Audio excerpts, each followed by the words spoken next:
श्री गोविंद गोपीनाथ मरण मोहन जू की जाय। नित्य लीला प्रविष्टम विष्णुपाद रशत रशत शिशिमार भक्ति वेदांत नारायण गोसाई महाराज श्री गुरुदेव की जाय। नित्य लीला प्रविष्टम विष्णुपाद रशत रशत शिशिमार भक्ति वेदांत वामन गोसाई महाराज की जाय। नित्य लीला प्रविष्टम विष्णुपाद रशत रशत शिशिमार भक्ति वेदांत स्वामी महाराज श्री प्रभुपाद की जाय। नित्य लीला प्रविष्टम विष्णुपाद रशत रशत शिशिमार भक्ति प्रज्ञान केशव गोसाई महाराज की जाय। नित्य लीला प्रविष्टम विष्णुपाद रशत रशत शिशिमार भक्ति सिद्धांत सरस्वती गोसाई प्रभुपाद की जाय। नित्य लीला प्रविष्ट महाभगवत श्री गोरक्षरस बाबाजी महाराज की जाय। नित्य लीला प्रविष्ट श्री सच्चिदानंद भक्ति विनोद ठाकुर की जाय। नित्य लीला प्रविष्ट वैष्णव सार्वभौम श्री जगन्नाथ दास बाबाजी महाराज की जाय।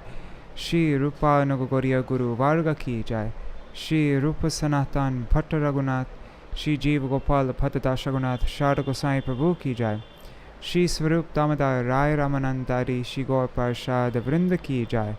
नाम अक्षय श्री हरिदास ठाकुर की जाय। प्रेम से कहो श्री कृष्ण चैतन्य प्रभु नित्यानंद श्री अद्वैत गदाधर शिवासरी गौर भक्त वृंद की जाय। श्री क्षेत्र मंडल गौरमंडल ब्रजमंडल मथुरा वृंदावन धाम की जाय। सर्व अभिष्ट प्रदत्त गिरिराज महाराज की जाय। श्री राधा कुंड श्याम कुंड की जाय। श्री यमुना देवी गंगा देवी की जाय। श्री तुलसी महारानी वृंद देवी की जाय। श्री भक्ति देवी की जाय। श्री पूर्णमासी योग माया की जाय। श्री गोपेश्वर महादेव की जाय। श्री हरिनाम संकीर्तन की जाय। अनंत कोटि वैष्णव वृंद की जाय। समागत गौर ग्रंथराज श्रीमद् भागवतम की जाय। श्री उद्धव गीता की जाय। श्री विश्वनाथ चक्रवर्ती ठाकुर Sārārtha-darśinī की जाय। श्रील भक्तिसिद्धांत सरस्वती गोसाई प्रभुपाद अनुभाष्य की जाय। श्री हरिनाम संकीर्तन की जाय। अनंत कोटि वैष्णव वृंद की जाय। समागत गौर भक्त वृंद की जाय। श्री निताय गौर प्रेमानंदे हरि हरि बोल। ओम ज्ञानतिमिरन्धस्य ज्ञानाञ्जनशलाकया चक्षुरुन्मीलितं येन तस्मै श्रीगुरुवे नमः। नमो ॐ विष्णुपदाय राधिकाय प्रियात्मने श्रीमद्भक्ति वेदांत नारायणेति नामिने। नमो ॐ विष्णुपदाय कृष्णपृष्ठाय भूतले श्रीमते भक्ति वेदांत स्वामिनेति नामिने। वाञ्छकल्पतरुभ्यश्च कृपा सिन्धुभ्य एव च पतितानां पावनेभ्यो वैष्णवेभ्यो नमो नमः। नमो महावदन्याय कृष्णप्रेमप्रदायते कृष्णाय कृष्णचैतन्य नाम्ने गौरत्विषे नमः। गुरवे गौरचन्द्राय राधिकायै तदालये कृष्णाय कृष्णभक्ताय तरभक्ताय नमो नमः। यं प्रव्रजन्तमनुपेतमपेतकृत्यं द्वैपायनो विरहकातर आजुहाव पुत्रेति तन्मयतया तरवोऽभिनेदुस्तं सर्वभूतहृदयं मुनिमानतोऽस्मि। नारायणं नमस्कृत्य नरं चैव नरोत्तमं देवीं सरस्वतीं व्यासं ततो जयमुदीरयेत्। शृण्वतं स्वकथा कृष्ण पुण्यश्रवणकीर्तन हृदन्तस्थो ह्यभद्राणि विदुनोति सुहृत्सतं। नष्टप्रयेष्वद्रेषु नित्यं भगवत्सेवया भगवत्युत्तमश्लोके भक्तिर्भवति नैष्ठिकी। तवैवास्मि न जीवामि त्वया विना इति विज्ञाय राधे त्वां नायमं शरणान्तिकं। भक्त्या विहीना अपराधलक्षा क्षिप्ताष्टकामादितराङ्गमध्ये Kripamayi tvam sharanam prapana vrinde namaste charanaravindam. Bhaja Shri Krishna Chaitanya Prabhu Nityananda Shri Advaita Gadadhar Shivasari Gaur Bhakta Vrindam. Hare Krishna Krishna Krishna Hare Hare, Hare Rama Rama Rama Hare Hare. Hari Bol, everybody.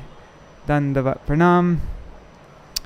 So, I am pre-recording this video so that you don't have to deal with all sorts of, we don't have to deal with all sorts of internet problems, because my connection isn't super stable here where I am in Kolkata. One thing, okay, so I can't speak over 1 hour, not even 1 second over 1 hour, because then it won't let me upload the video. That's my limit with this service I'm using. So I'm going to just set the timer. How long have we been? So far it's been going on for 6 minutes. So what should I make it? I'm terrible with math. 48 minutes, right? Or 40. No, it'd be 40. Whatever. It'd be 53 minutes. 53 minutes. Yeah. There. Okay. So, I'm going to read from this Bhagavat Pravaha to catch us up on the previous chapters. Uddhava asked Krishna, how can one achieve devotional service through prescribed duties in the Varnashram system? Then Krishna declared how he is the origin of all Varnas, or social orders, and of all ashrams, or spiritual orders. He then described the qualities of people in different Varnas and the duties of people in different ashrams and said, one is purified by undertaking his prescribed duties of Varnashram. When such duties are dedicated to me in loving service, they award the supreme stage of liberation and the universal aspects of civilized life. Upon Uddhava's request, Lord Krishna prescribes the 12 types of disciplinary regulations like non-violence, truthfulness, humility, etc., and also 12 types of regular duties like cleanliness, chanting, austerity, visiting holy places, etc. He also defined several terms like self-control, the greatest charity, and the greatest austerity, etc. After delineating many good and bad qualities, Krishna ultimately concluded that to maintain a worldly vision of good and bad is itself detrimental, and one must therefore aim to transcend both good and evil. That means material good.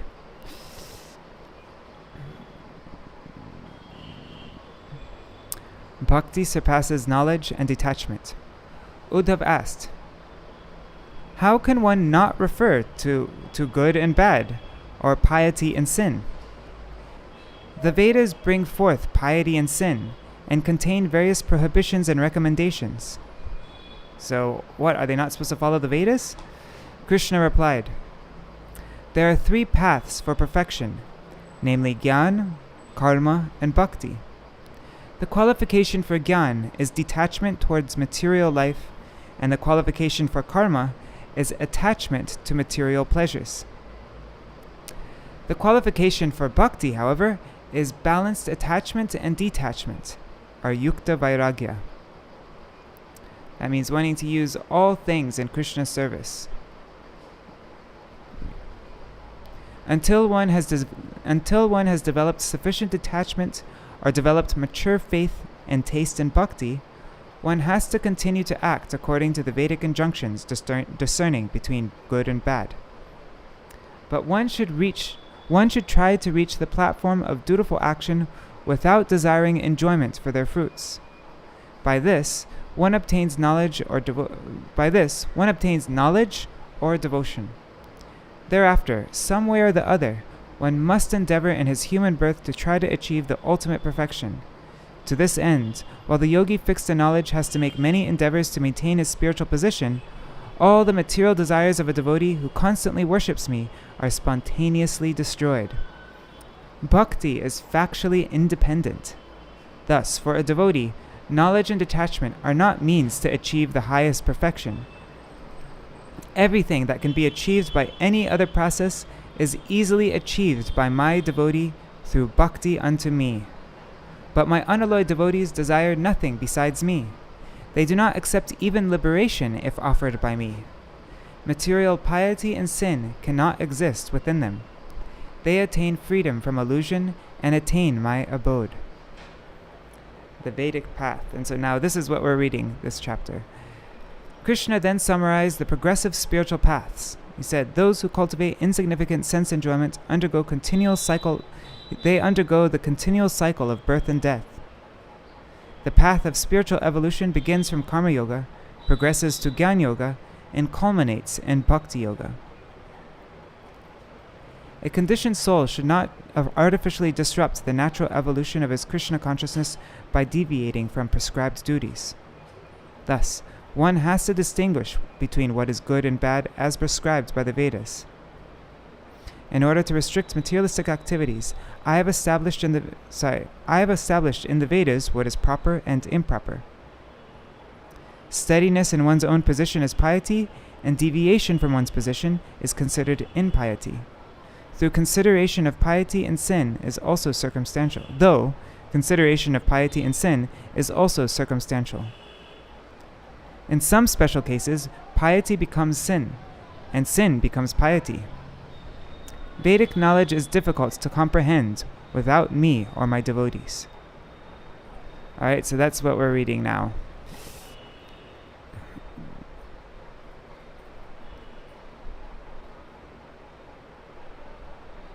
Alright, so let's go to chapter 15, Uddhava-gi. I'm going to read all the verses we read up to verse 17.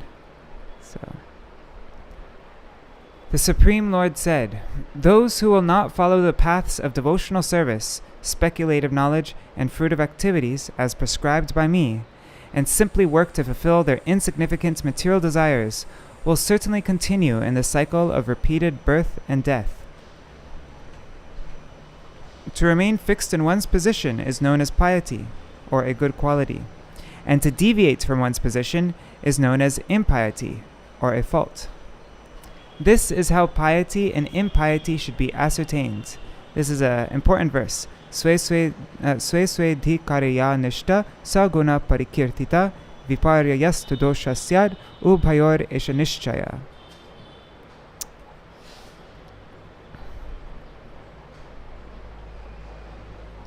O sinless Uddhav, to understand what is proper in life, one must evaluate everything, such as religious principles and considerations of economic development, in terms of its purity and impurity.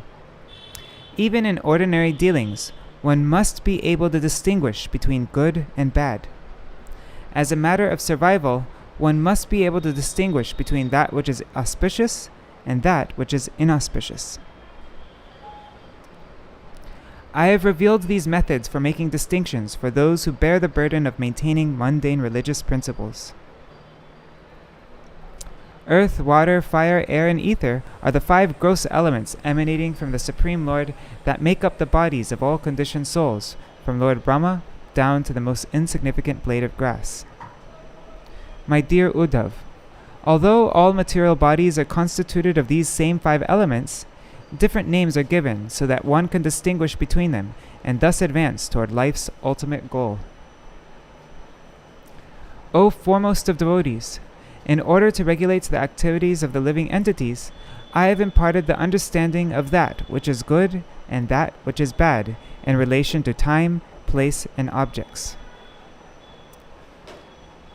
Those places where there are no spotted deer, where respect is not given to the brahmanas, where general cleanliness and purificatory rites of Vedic society are neglected, where meat-eaters predominate, and where the earth is barren, such as Kikarta, are to be considered as contaminated. A time is considered to be auspicious when it facilitates the execution of one's prescribed duties, and that time which obstructs the execution of one's prescribed duties is considered inauspicious. An object's purity or impurity is established by contact with another object, by words, by rituals, by the effects of time, or according to its magnitude.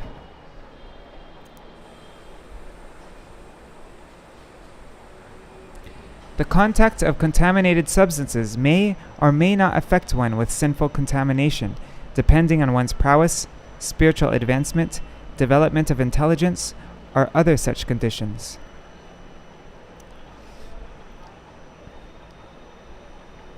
Various objects such as grains, wooden utensils that are used for performing sacrifice, elephant tusks, liquid items such as oil and ghee, metal such as gold, leather, and clay pots, all these can be purified by contact with time, air, fire, earth, and water. If a surface, a container, or cloth is contaminated by the touch of an abominable object, it can be purified by cleansing with caustic soda, acid, and water until the smell or dirt is completely removed. One can purify the self by bathing, giving charity, performing austerity, undergoing purificatory rituals, as well as by personal prowess, the performance of prescribed duties, and above all, remembrance of me. One who is twice born should purify himself before he engages in prescribed duties.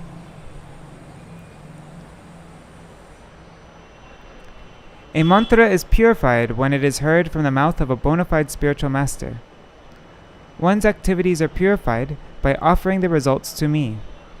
Purified place, time, ingredients, performer, mantras, and actions constitutes religion, and negligence of these six constitutes irreligion. Sometimes, what seems to be piety is actually sin, and sometimes, what normally is sinful is to be considered as pious. Because of this, it seems that there is no clear distinction between piety and sin. Activities that would degrade an elevated person do not cause a fall down for those who are already fallen. Indeed, one who is lying on the ground cannot possibly fall any further. The materialistic association that is dictated by one's own nature is considered a good quality. For example, association with a woman is a fault for a person in the renounced order of life, but it is a good quality for a householder. Okay, so that's where we read up to so far. Yato nivarteta vimuceta tatastata esha dharmo nrinam kshemaha kshokamoka bhayapaha. The more one distances himself from sinful or materialistic activities, the more he is freed from their bondage. Such renunciation is the basis of religion and drives away all kinds of lamentation, illusion, and fear.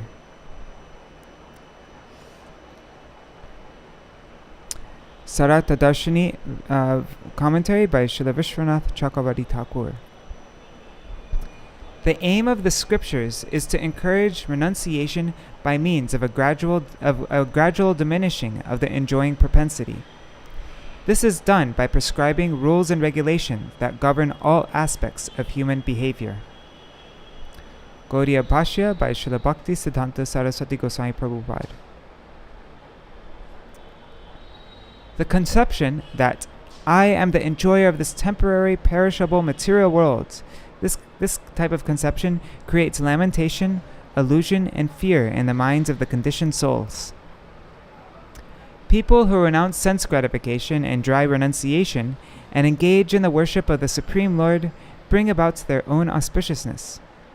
In this regard, one should carefully consider this verse from the Sri Chaitanya Charitamrita Antya Lila 6, verse 220. Mahaprabhur Bhakta Ganir Vairagya Pradhan Jaha Deki Pritahan Gaura Bhagavan. Renunciation is the basic principle sustaining the lives of Sri Chaitanya Mahaprabhu's devotees. Seeing this renunciation, Sri Chaitanya Mahaprabhu, the Supreme Personality of Godhead, is extremely satisfied.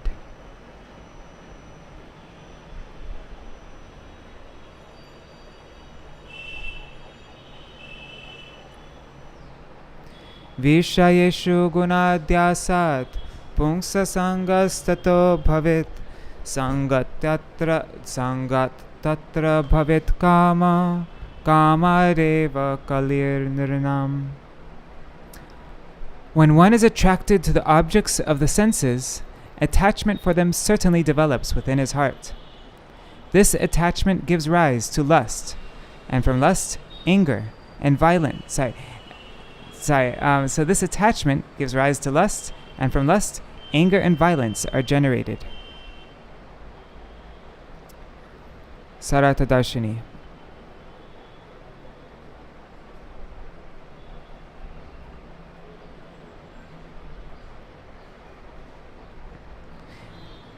In these 4 verses, the Supreme Lord is demonstrating the uselessness of the path of enjoyment, although it is sometimes encouraged in the Vedas. Desire is the cause of attachment, and from attachment, lust develops. A lusty person is easily angered and becomes inimical to anyone frustrating his lusty desires. For this reason, there is constant strife within human society. Kaler durvishahas krodhas tamastam anuvartate tamasa grasyate pungsas chetana vyapini drutam. From quarrel arises unbearable anger. From anger, bewilderment is produced. And from bewilderment, one quickly loses his power of discrimination. Sārārtha-darśinī. From conflict of interest comes anger, followed by tama, or illusion. Due to illusion, one becomes bewildered, and this causes one to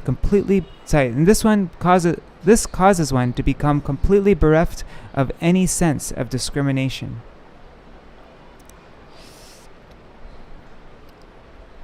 Gauḍīya Bhāṣya.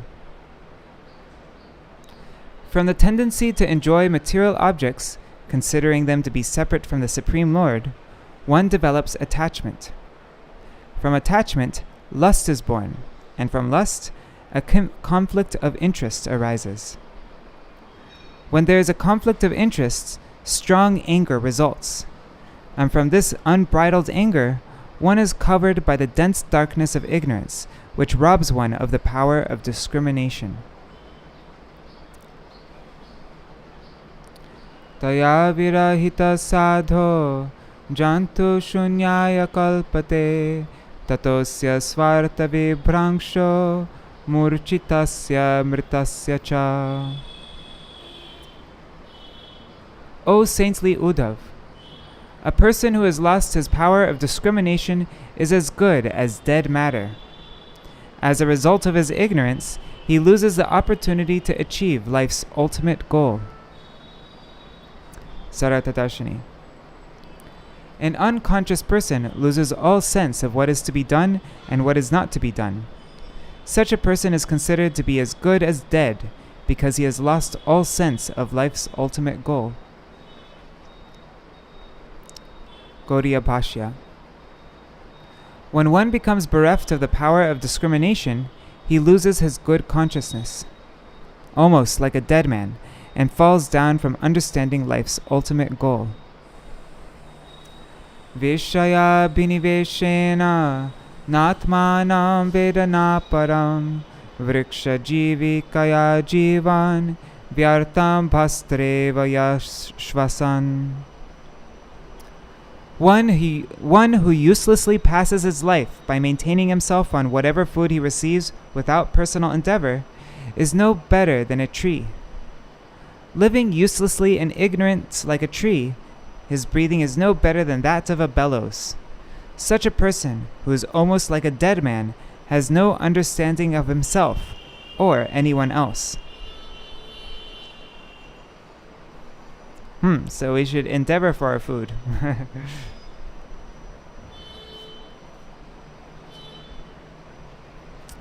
Sārārtha-darśinī.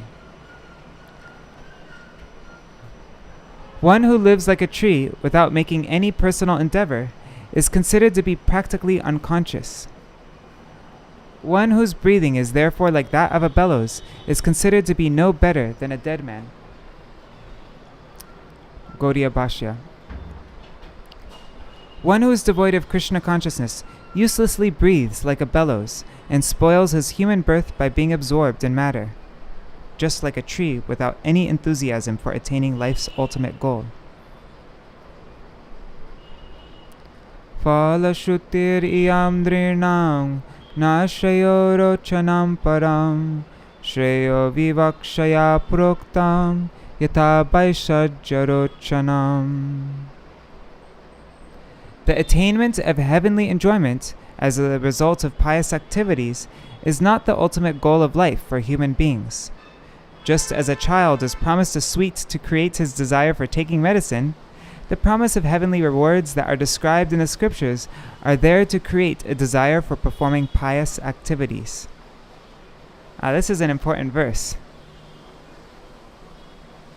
Because, we so often we see, if you bathe in this kunz, then you will, you'll be able to go to this and this and this. Or, we see these kinds of verses all the time. So this is explaining it. It's like giving a sweet to a kid for taking medicine.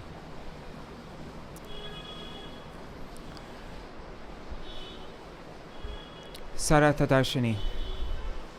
It has been heard from the scriptures that materialistic people can go to heaven if they perform pious activities. Therefore, how can they be considered to be deviating from the ultimate goal of life? The answer is given in this verse. Such inducements to perform pious activities are not actually life's ultimate goal. The great sage Narad has said, "Destruction of distress and attainment of happiness is auspicious. This cannot be achieved by the performance of fruitive activities." By this statement, the ultimate auspiciousness of karma is refuted. Then what about statements found in the Vedic literature such as, "Enjoy life with the damsels of heaven"?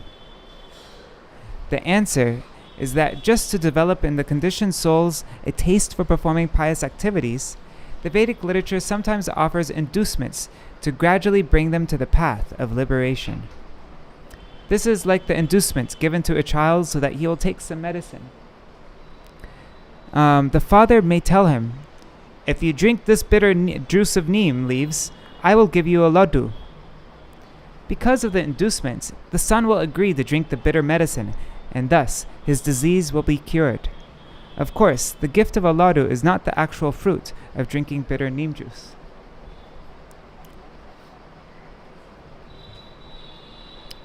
Gauḍīya Bhāṣya. When fruitive workers hear about the tempting fruits of karma, they cannot resist the temptation. Actually, they are deceived by such flowery language of the Vedas, because such fruitive work, in and of itself, cannot award one the ultimate benefit.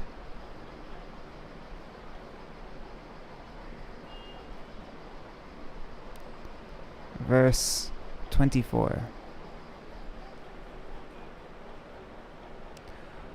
Utpatyaiva hi kameshu praneshu svajaneshu cha asakta manaso martya atmanonarthahetushu. Right from their birth, human beings naturally become attached to the animalistic propensities, a long duration of life, sense gratification, bodily strength, personal influence, friends and family, all of which create anarthas that defeats the real purpose of life.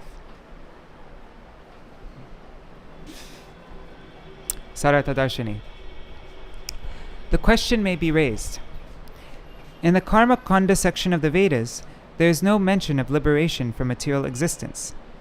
Therefore, by what authority can one state that liberation is the goal of karma? The answer is given herein. The primary purport of the Vedas supports this statement. By nature, the conditioned souls are attached to material enjoyments since the moment of their birth. As a result, they become attached to their senses, strength, influence, wife, children, and other relatives. However, such attachment is simply anartha, or unwanted, and therefore produces only distress. One second, let me just... Alright. Natan avidusha swartam brahmyato vrijinadvani katam yunjat punasteshu tangstamo vishato buddha. Those whose knowledge is covered by ignorance and are thus acting against their self-interest are wandering on the path of material existence. Why would the Vedas encourage them to enter deeper into darkness by engaging them in sense gratification? Sārārtha-darśinī. Generally, materialistic people are ignorant of their real self-interest, the platform of ultimate happiness. Therefore, the Vedic literature does not actually encourage faithful persons to act in a way that will enable them to enjoy heavenly pleasure and thereafter be born in the lower species of life.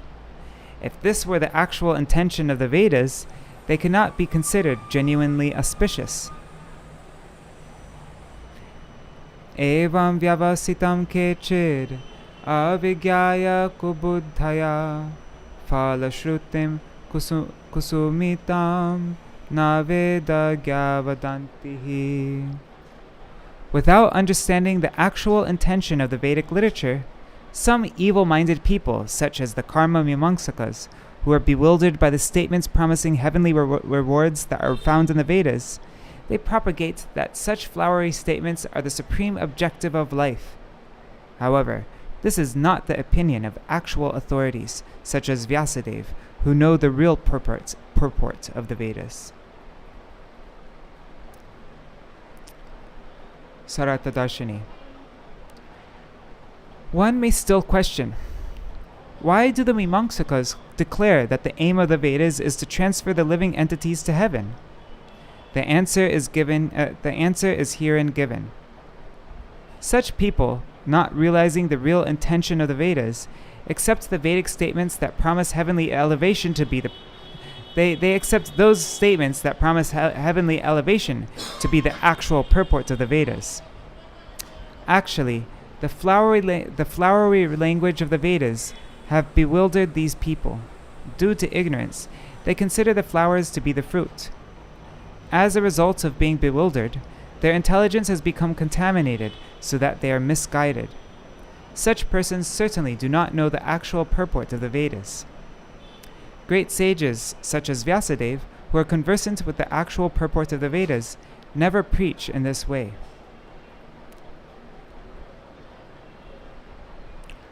Kamina kripana lubdha pushpeshu palabuddhaya agnimugdha dhumatanta swam lokam na vidantite. Materialistic men, who are naturally very lusty and greedy, think the flowery words of the Vedas to be their actual purpose. Being blinded by the smoke and the glare of the sacrificial fire, they cannot understand their actual position. Sārārtha-darśinī. In the next 8 verses, Krishna exposes the evil-mindedness of the Mimamsakas. Those who consider the irrelevant results of karma to be their aim of life become absorbed in the performance of Vedic sacrifices, which can be compared to a glaring fire. As a result, they are overcome by the smoke produced by that fire and thus lose their power of discrimination. While blinded by the smoke, they wander on the path of material existence and thus experience countless miseries. Nate mam angajananti hridistam ya idam yatha ukta shastra yasutripo yatha nihara chakshusha. My dear Uddhav, those who perform the Vedic rituals in the hopes of achieving future sense gratification cannot understand that I am situated within the hearts of all living entities, and that this universe is non-different from me, being a manifestation of my energy. It is as if their eyes are covered by a dense fog. Sārārtha-darśinī. Although the Lord is situated in the hearts of the Mīmaṅsakas, they do not know him as the original cause of the cosmic manifestation. The false bodily concept of life, in which one ignores the eternal soul within the body, is a dense fog of ignorance that blocks our vision of God. Mīmaṅsakas refers to those whose eyes are covered with a fog of ignorance. Sorry. Got something stuck in my throat. Mīmaṅsakas refers to those whose eyes are covered with a fog of ignorance. It is stated in the Vedas that the Supreme Lord is situated within the hearts of all living entities as a supersoul. However, because people are covered by ignorance and indulge in idle talks, they cannot know him. Gauḍīya Bhāṣya. In spite of the Lord's existence within the hearts of all living entities, they still engage in sense gratification and thus lose their power of vision. I'm just curious how many verses are in this chapter. Just checking. There are 43 verses. Okay. Te me matam avigyaya paroksham vishayatmaka hingsayam yadiragasya yagya eva nachodana hingsa vihara hyalabdhai pashubhi swasukechaya yajante devata yagyai pitri bhuta patin khala. If one has a propensity for violence in the form of eating meat, one may slaughter an animal during the performance of a fire sacrifice. By this statement, the Vedas have regulated the propensity for violence. The Vedas neither encourage animal slaughter nor prescribe it. Without understanding my inner intentions, fruitive workers who are fond of violence worship the demigods, forefathers, and leaders of ghostly creatures with a desire to achieve heavenly pleasure, and thus they cruelly slaughter innocent animals in sacrifice. Sārārtha-darśinī. Although the Vedas sometimes recommend the performance of animal sacrifices, this is actually meant to restrict the killing of animals and not to encourage it. Because there is always a class of men who will eat meat, the Vedas prescribe the performance of elaborate rituals at certain prescribed times, just to discourage unrestricted animal slaughter. It is only misguided philosophers that encourage the sacrifice of animals as a means for enjoying sense gratification in this life, and attaining the planets of the demigods or forefathers after death. Gauḍīya Bhāṣya. Being influenced by the mode of ignorance, there are many people who consider the performance of sacrifices mentioned in the Vedas to be their supreme religious duty. Such people generally worship the forefathers, demigods, and ghosts in order to enjoy a life of sense gratification, both in this world and the next, and thus they take pleasure in killing animals in the name of performing sacrifices. Swapnopamam amum lokam asantam shravana priyam ashisho hridi sankalpya tyajantartan yatavanik. Just as a foolish businessman desiring to obtain additional wealth may cross the insurmountable ocean and invest his previously accumulated wealth speculatively, and thus lose everything, fruitive workers desiring to experience heavenly pleasures after death, which is only like a dream, whimsically waste their time performing Vedic sacrifices. Sārārtha-darśinī. Fruitive workers are naturally very unfortunate. This is being pointed out in this verse. Both in this world and in the heavenly planets, life is temporary. Materialistic people resolve to enjoy like a king in this world, and so seek the demigod's blessings for this purpose. Still, they are always full of anxieties. They spend a huge amount of wealth for conducting Vedic sacrifices, just as a merchant takes the risk of crossing the insurmountable ocean in the hopes of accumulating great wealth. However, in the long run, both lose their hard-earned wealth while making a risky journey that does not provide eternal benefit. That was a lot more relevant to Śrīla Viśvanātha Cakravartī Thakur's time, that example. But anyways, we get the idea. Gauḍīya Bhāṣya. It is the nature of material existence that causes everyone to work very hard for the purpose of enjoying sense gratification as far as possible. As eternal fragmental parts and parcels of the Lord, we can enjoy a blissful life in His association, but instead, we waste our time struggling for existence in this illusory material manifestation. It is something like a businessman who foolishly squanders all his wealth on a useless business venture that yields no profit.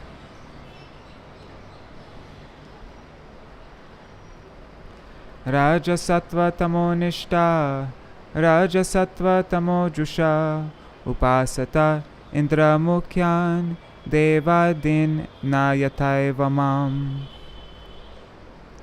Fruitive workers are under the influence of the three modes of material nature, that is, goodness, passion, and ignorance, and they worship the demigods who are also under the influence of the three modes of material nature, but they fail to worship me, who am transcendental to the three modes of material nature. Although the demigods, headed by Indra, are parts and parcels of me, when they are worshipped as being independent from me, this constitutes an impropriety. Sārārtha-darśinī. Those who are under the influence of the three modes of material nature act according to their situation under the modes of nature. Although the demigods, headed by Indra, are parts and parcels of the Supreme Lord, worshipping them is not considered to be direct worship of the Lord.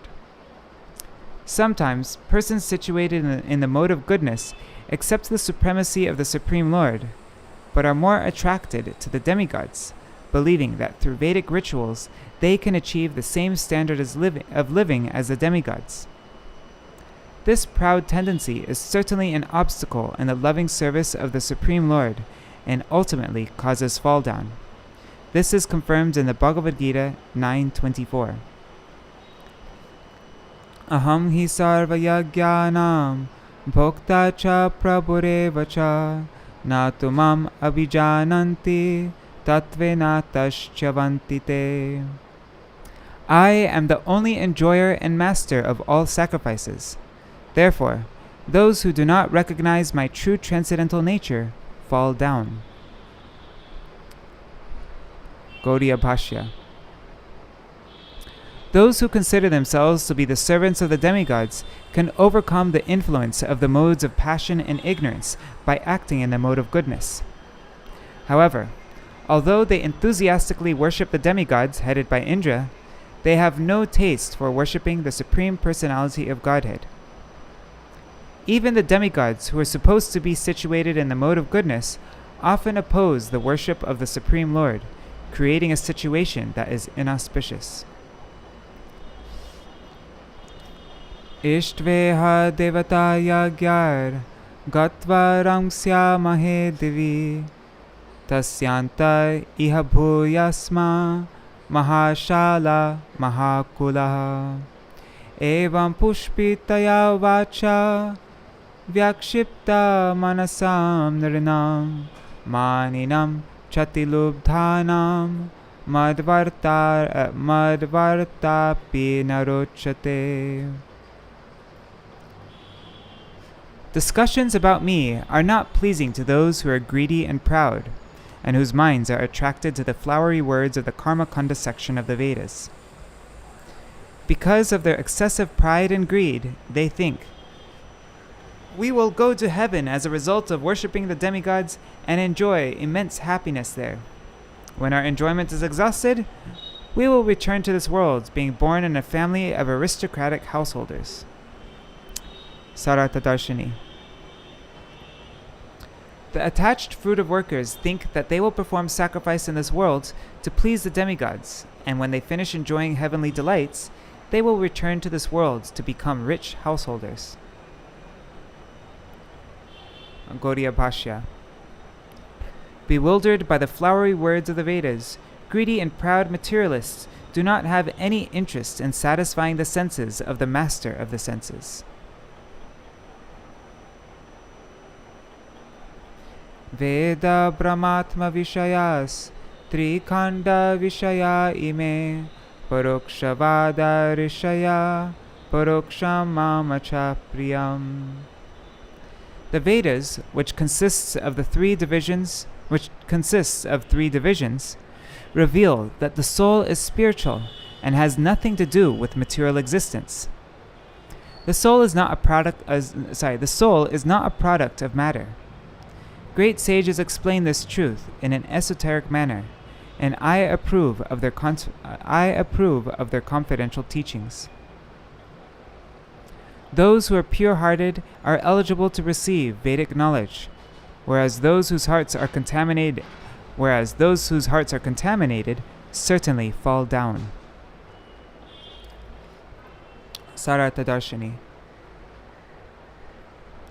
The Vedas are divided into three sections, referred to as Karma-kanda, Brahma-kanda, and Devata-kanda.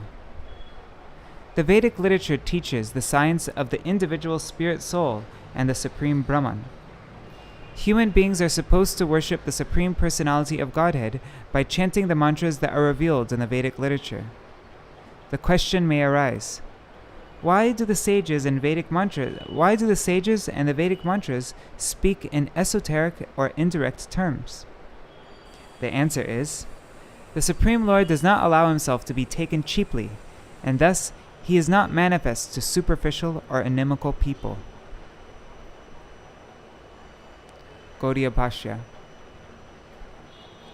One who depends upon material sense perception remains in gross ignorance of the absolute truth. One who depends upon mental and intellectual speculation may get a clue that the eternal soul and supersoul are both within the material body.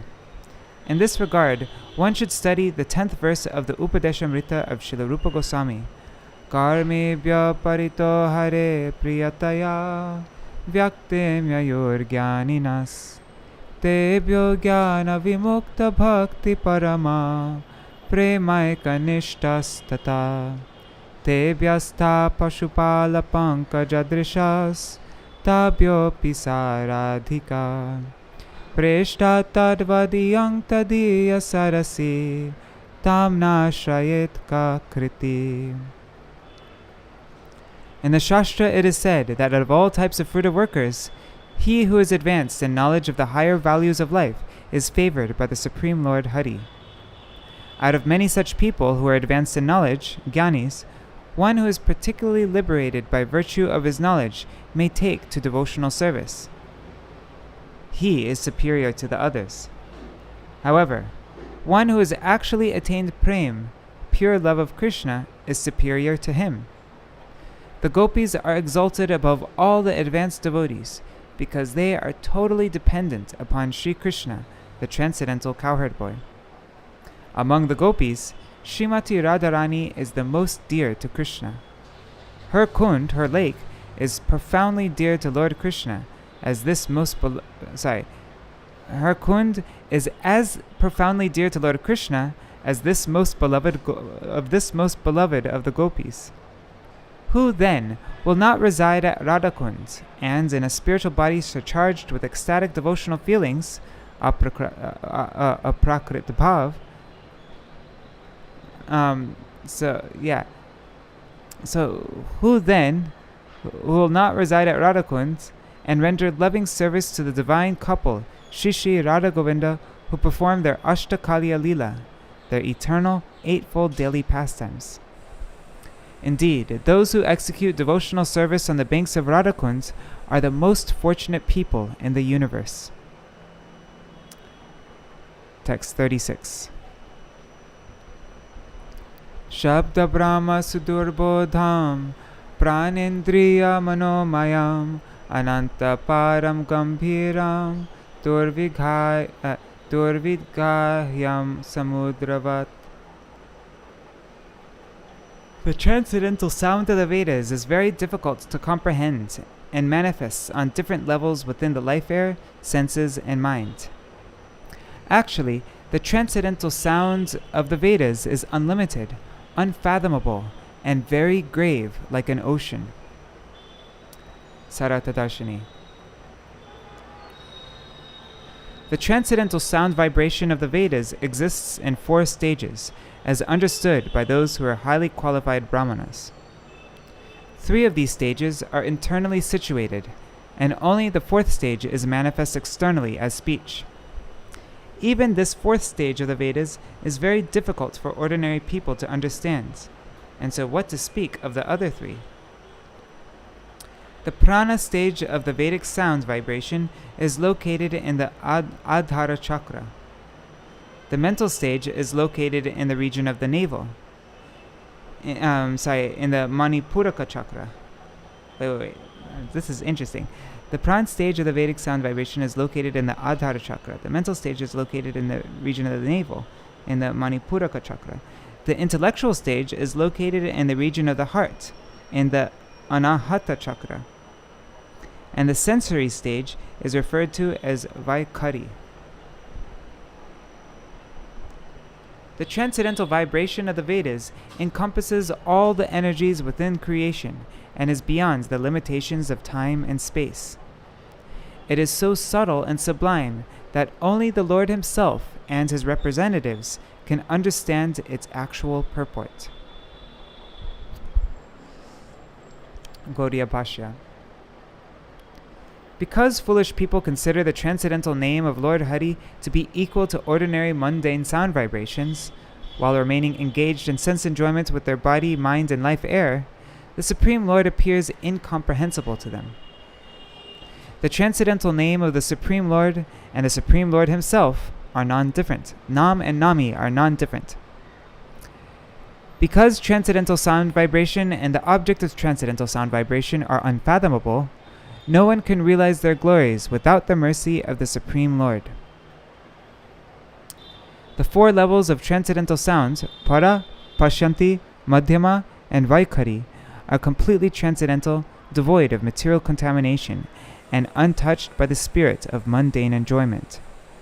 Therefore, the mentality of sense enjoyers and dry renunciates makes a distinction between transcendental sound and its object, thereby inviting inauspiciousness.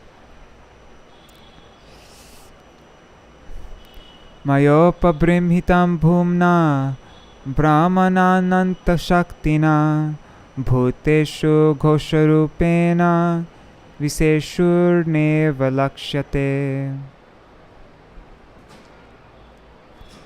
I am the unlimitedly powerful Supreme Lord, situated within the bodies of all living beings, wherein I establish the subtle form of transcendental sound.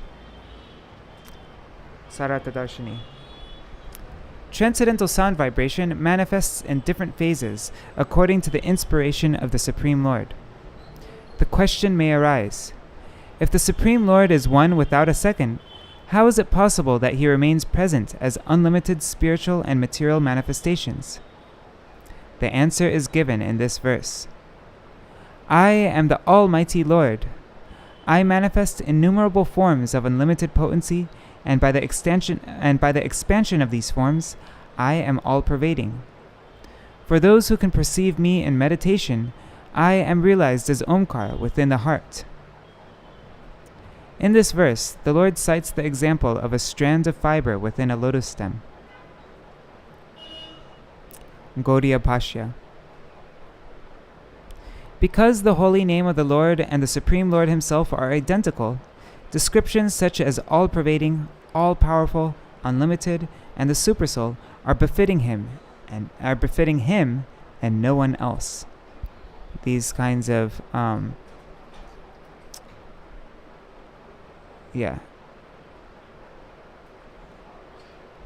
these descriptions of the Lord, such as all-pervading, all-powerful, unlimited, and super-soul. They're only befitting Him and no one else. All these adjectives describe the Lord's transcendental qualities and are devoid of any mundane tinge.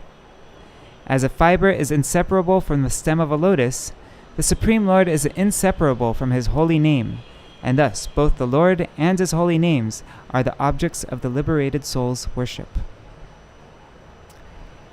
Yatornanabhir hridayad urnam udva mate mukhat akashar goshavan prano manasa sparsharupina chando mayo mrita maya sahasra padavim prabhu omkarad vyanjitap sparsha svaroshmantastabhushitam vichitra bhāṣya vitatam chando bhishchaturuttarai ananta param brihatim srijatyakshi pate swayam.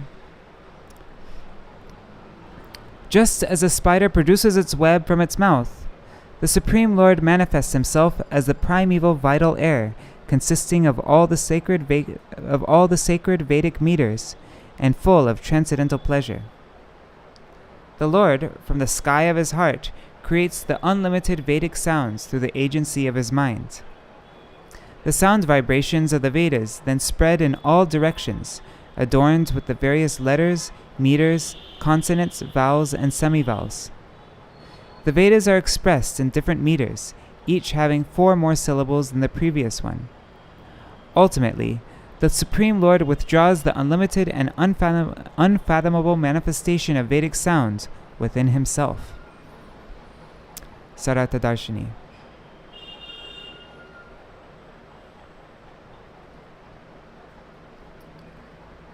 Just as a spider brings forth its web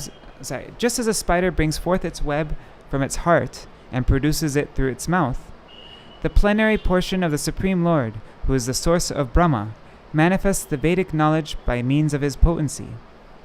With the support of the sky, the Vedic knowledge, along with the vital life air, then enters the heart of Brahma. The word ghosha means sound. Transcendental sound vibration in the form of the Vedic literature is thus revealed by the Supreme Lord in this way. It is the Supreme Lord and nothing else that is to be realized by one's study of the Vedas. Gayatrushnig anuštupcha brihati panktirevacha trishtub jagatati chando yatyashtang yati jagar virat. Sorry, I messed up with that one. Anyways, the Vedic meters are Gayatri, Ushnik, Anuštub, Brihati, Pankti, Trishtup, Jagati, Ati Chanda, Atyashti, Ati Jagati, and Ati Virat. The ones that we're very familiar with is Anuštub, Trishtup, and Jagati. Those we use all the time. I'm not familiar with the other ones though. Sārārtha-darśinī. The Gayatri meter has 24 syllables, and the Ushnik meter has 28 syllables. There are other meters such as Atyashti, Ati Jagati, and Ati Virat, all of which are defined in the Vedas. Kim vidate kim achaste kim anudya vikalpayet ityasya hridayam loke nanyo mad vedakashchana. I am the actual knower of the Vedas, and it is me that is to be known by the study of the Vedas. That which is to be known, that which is prescribed, and that which is actually revealed by the Vedas remains a mystery to the conditioned souls. Oh my god, I'm out of time. Alright, so we will finish the last 2 verses of this. There's only one more verse. Okay, I'm just going to read this translation and then we'll end. In the Karma Kanda, the Vedas have described me as the goal of all sacrifices. And in the Devata Kanda, the Supreme Lord of all kinds of worship. The Gyan Kanda elaborately analyzes all material duality as being nothing but my illusory potency, and thus not separate from me. The transcendental sound vibration thus establishes me as the essential meaning of all Vedic knowledge. All right, so I'll see you all tomorrow.